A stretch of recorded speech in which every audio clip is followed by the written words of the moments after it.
বিদ্যুতের তারে পা জড়িয়ে ঝুলছে একটি শালিক পাখি। মানবিক হতে দেখা গেল এক পুলিশ কর্মীকে। পাখিকে বাঁচাতে জীবনের ঝুঁকি নিয়ে মই বেয়ে উঠলেন 20 ফুট উচ্চতায়।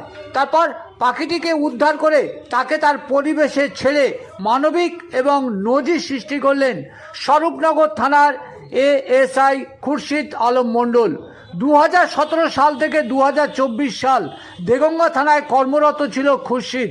বর্তমানে স্বরূপনগর থানায় এএসআই। রাজ্য জুড়ে চলা এসআইআর শুনানির দিন রবিবার ছুটির দিন ছিল স্বরূপনগর বিডিও দপ্তরে। সেখানে চলছিল এসআইআর অতিরিক্ত শুনানি। সেখানেই প্রশাসনিক ডিউটিতে ছিল খুরশিদ। এদিন তিনি দেখেন বিদ্যুতের তারে একটি পা জড়িয়ে ঝুলছে একটি শালিক পাখি।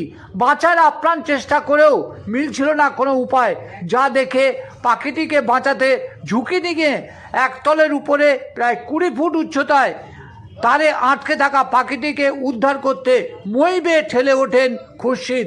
তারপর আপনারা নিশ্চয়ই দেখলেন কিভাবে পাখিটিকে উদ্ধার করলো ওই খুরশিদ। নজরদাঙ্গা পেজের পক্ষ থেকে খুরশিদ আলমকে জানাই একরাশ শুভেচ্ছা ও ভালোবাসা। এরপর দেখুন কিভাবে পাখিটিকে উদ্ধার করছে খুরশিদ আলম।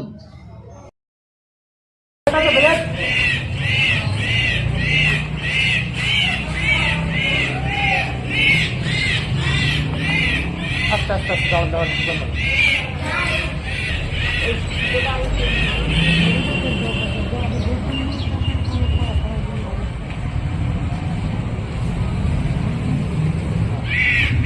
পাখিটিকে